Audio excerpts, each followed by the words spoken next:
आज मैं डॉक्टर सुभाष संझा, senior consultant haematologist, Mithila haematology oncology clinic Patna, blood cancer क्या है इस पर विस्तार से बात करेंगे। वैसे तो कैंसर शब्द सुन के ही रोगी और पेशेंट को लगता है कि मेरी ज़िंदगी का अंत हो गया, लेकिन ऐसी बात नहीं है। आज के युग में कैंसर का भी इलाज है। हर तरह के कैंसर के लिए दवाइयाँ उपलब्ध है। क्योंकि ब्लड कैंसर में प्रायः इलाज दवाई के थ्रू ही होता है, और ये इसलिए दूसरे कैंसर से अलग है।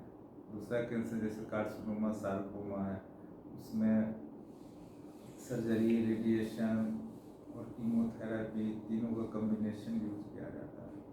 लेकिन ब्लड कैंसर में प्रायः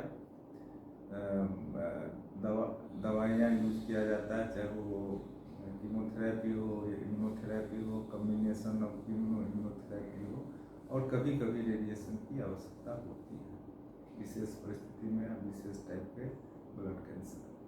लेकिन कैंसर जो एक जटिल बीमारी है, और ये जितना ही पेशेंट और अटेंडेंट के लिए भयावह और ख़तरनाक न्यूज होता है, उतना डॉक्टर के लिए भी बहुत चैलेंजिंग है। क्योंकि पेशेंट यानी रोगी या उसका अटेंडेंट या साथी कई अपेक्षा रहता है, जब हम किसी डॉक्टर के पास जाओ या किसी अस्पताल में जाओ तो रोग का जड़ से निदान हो जाए। तो एक बात बहुत क्लियर सभी लोगों को होना चाहिए, यूजुअली प्रायः ब्लड कैंसर क्यूरेबल नहीं होता है, लेकिन अपवाद है। और वैसे ही क्यूरेबल नहीं होता है तो हम लोग समझाते हैं कि एक बार ब्लड प्रेशर हो गया की बीमारी, हाइपरटेंशन या डायबिटीज होता है, या बहुत सारा आर्थराइटिस है जैसे, उसमें भी क्योर नहीं होता है। जिंदगी भर परहेज और दवा खाना पड़ता है। इसी कंटेक्स्ट में काउंसलिंग के बाद हम लोग ब्लड कैंसर का इलाज करते हैं। और उसमें भी दो तरह का ब्लड कैंसर होता है, एक एक्यूट बोलते हैं, एक्यूट में जनरली 6 महीना से या 6 महीना से पहले का ही कमजोरी, ब्लीडिंग या इन्फेक्शन का रोगियों में सिम्टम मिलता है।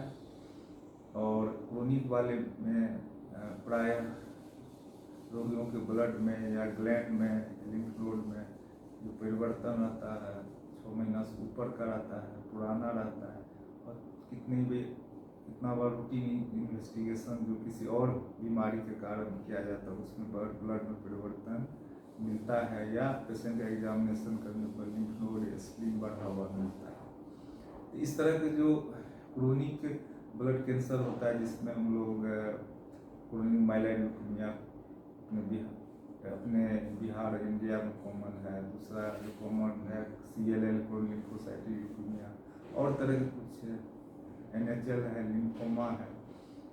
उसमें हम रोगियों को बोलते हैं कि जैसे ब्लड प्रेशर और शुगर की बीमारी इसी तरह है, आपको हम ऑब्जर्वेशन में रखेंगे, आपके प्लेटलेट में लगातार गिरना शुरू करेगा, हीमोग्लोबिन कम हो जाएगा, और या आपके शरीर में ग्लैंड की संख्या बढ़ती जाएगी, स्प्लीन का साइज बढ़ते जाएगा। उस आधार पर हम प्रायः ऑब्जर्वेशन करते रहते हैं इस बिंदुओं को नज़र में रख के।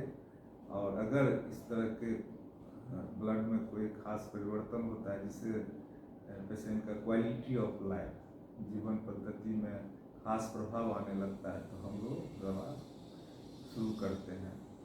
क्योंकि इस अच्छी बात है कि क्रोनिक बीमारियों में बहुत सारे जो कीमोथेरेपी है, इम्यूनोथेरेपी है, वो टैबलेट और कैप्सूल के रूप में भी अवेलेबल है। तो पेशेंट के लिए उसको खाना लगातार बहुत आराम होता है। और उस तरह के हम लोग CLL, CML अगर ब्लड कैंसर में प्रायः ऑब्जर्वेशन करते हैं। ऑब्जर्वेशन के दरमियान अगर पेशेंट के ब्लड में या उसके कोई लक्षण में दुष्प्रभाव दिखता है तो हम लोग दवा शुरुआत करते हैं। और दवा प्रायः लाइफ लॉन्ग खाना पड़ता है, रेगुलर खाना पड़ता है। और एक दवा में अगर उसमें इफेक्टिवनेस और सेफ्टी दोनों का असेसमेंट करते हैं, अगर प्रभाव दवा का कम होने लगे या दवा कोई साइड इफेक्ट होने लगे, इस परिस्थिति में हम लोग सो दवा को बदलते हैं।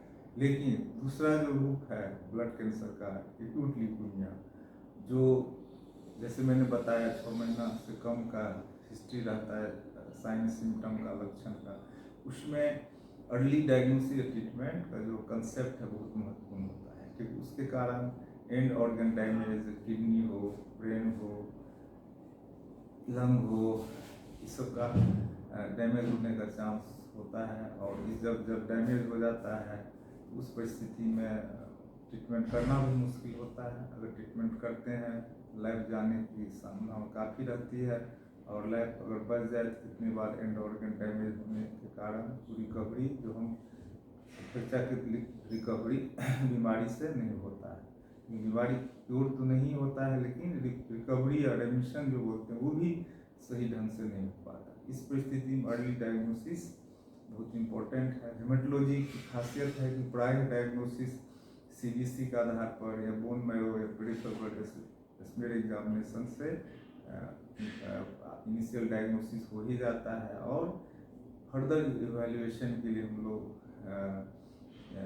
स्पेशल टेस्ट करते हैं। मोलिकुलर टेस्ट हो सकता है, फ्लो साइटोमेट्री हो सकता है, तो ये टेस्ट करके हम उसको रिकन्फर्म भी करते हैं, उसकी सब टाइपिंग भी करते हैं, और सब टाइपिंग में उसकी सब टाइपिंग के स्वभाव के हिसाब से ड्रग का कम्बिनेशन भी एडजस्ट करते हैं। इस तरह से जब एडजस्टमेंट होता है प्रॉपर डायग्नोसिस के बाद, ट्रीटमेंट बहुत ही साइंटिफिक वैज्ञानिक तौर तरीका से किया जाता है, और उसके कारण पेशेंट का जो साइन सिम्टम है रेमिशन में आता है। इस तरह के जो एक्यूट ल्यूकेमिया का ट्रीटमेंट है वहाँ आईसीयू का सेटअप हो उस जगह ही कराना चाहिए, क्योंकि ट्रीटमेंट के दरमियान पेशेंट का प्लेटलेट और अधिक गिर सकता है, हीमोग्लोबिन डाउन हो सकता है, इन्फेक्शन होने का चांस रहता ही है, और प्राय फंगल इन्फेक्शन का डर बना रहता है। तो इस परिस्थिति में जो कैंसर स्पेशलिस्ट हैं, हेमेटोलॉजिस्ट हैं, वो मिलजुल के इसका इलाज करते हैं। इसमें लेबोरेटरी का सहयोग बहुत ही महत्वपूर्ण होता है।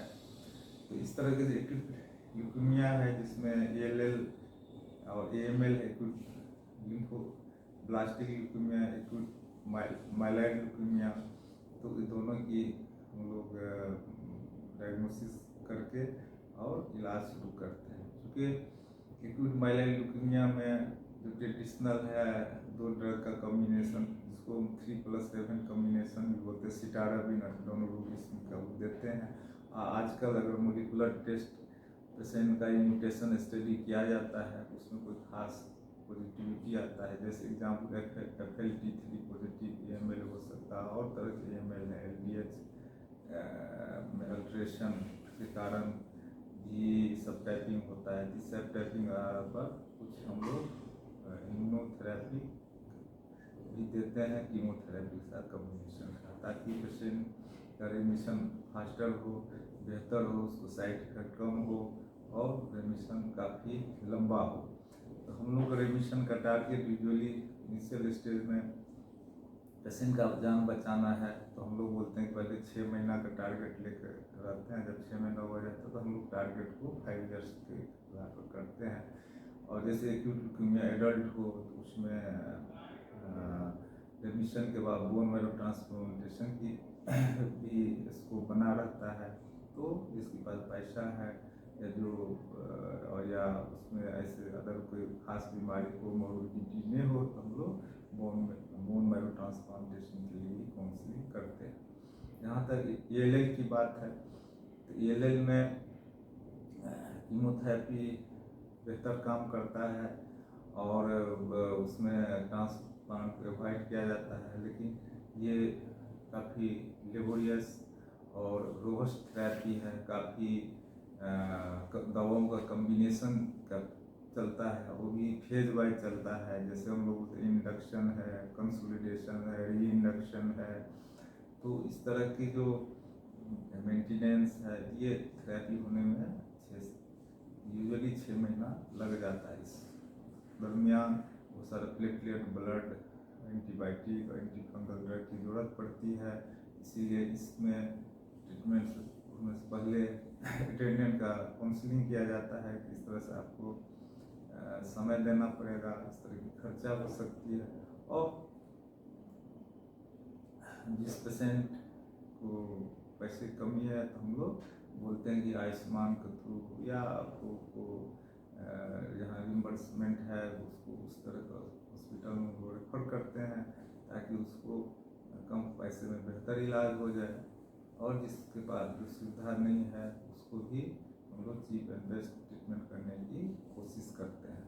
तो इस तरह की जो तो हमारा समरी है, संक्षेप में ये कहना चाहते हैं अगर किसी को ब्लड कैंसर हो जाए परिवार में तो सही जगह उसका डायग्नोसिस और ट्रीटमेंट कराना चाहिए। और डायग्नोसिस ट्रीटमेंट कराने के बाद लोगों का लाइफ बढ़ता है।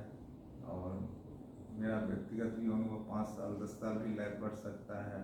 और किसी किसी केस में क्योर का भी पोटेंशियल रहता है और कुछ क्योर भी हो सकता है। तो अब धीरे धीरे लोग इस चीज़ को स्वीकारने लगे हैं। जो अन्य बीमारियों की तरह भी हम लोग कैंसर बीमारी को डायग्नोसिस ट्रीटमेंट कर सकते हैं। बहुत बहुत धन्यवाद।